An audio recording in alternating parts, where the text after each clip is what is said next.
Good morning, student. Today's topic is loan activities of banks.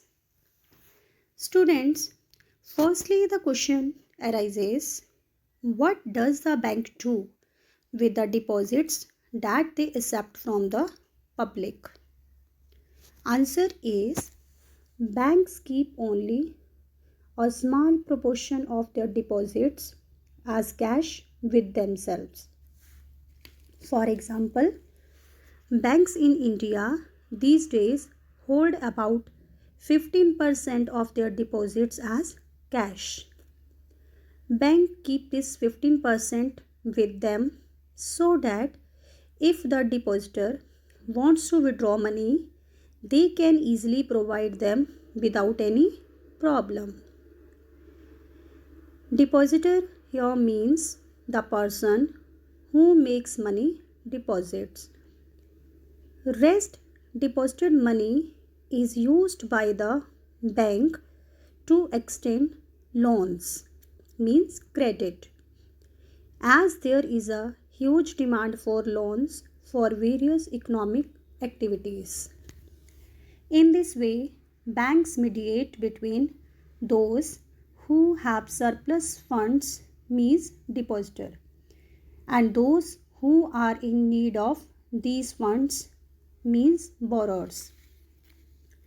Bank charge a higher interest rate on loans than what they offer on deposits, means the interest that the bank will get on the loan, means from the borrower, is higher than the bank will give to the depositors. The difference between what is charged from the borrowers and what is paid to depositors is a main source of income of bank.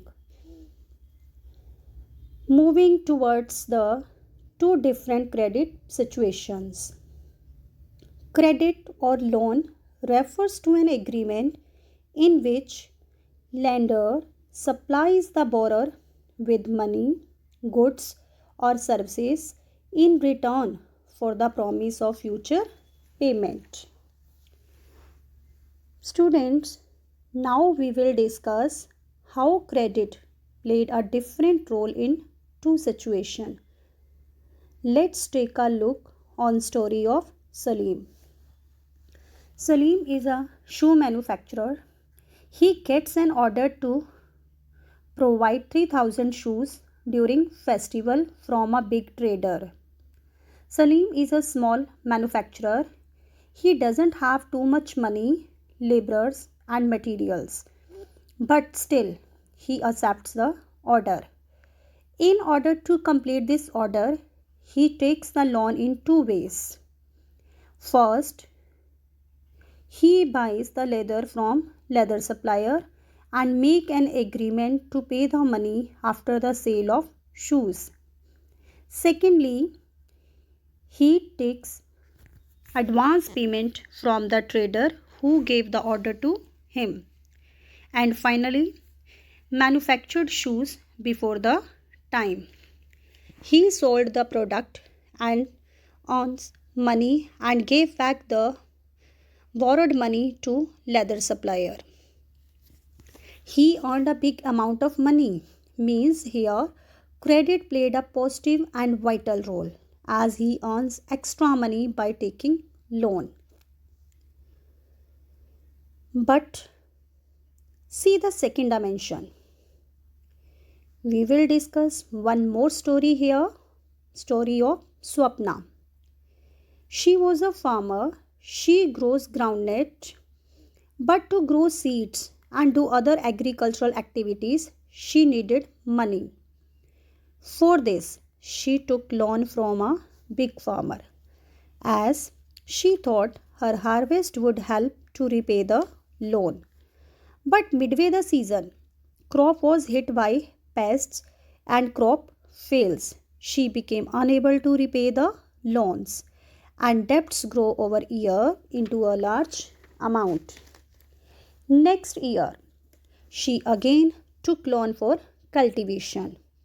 It was a normal crop this year, but the earning were not enough to cover the old loan. So she falls in debt because of this loan. Means here loan pushes borrowers in debt. So from the above two stories, we came to conclusion that in first situation, credits helps to increase the earning and makes person better off than before. But in the second situation, because of crop failure, credit pushes the person into debt trap.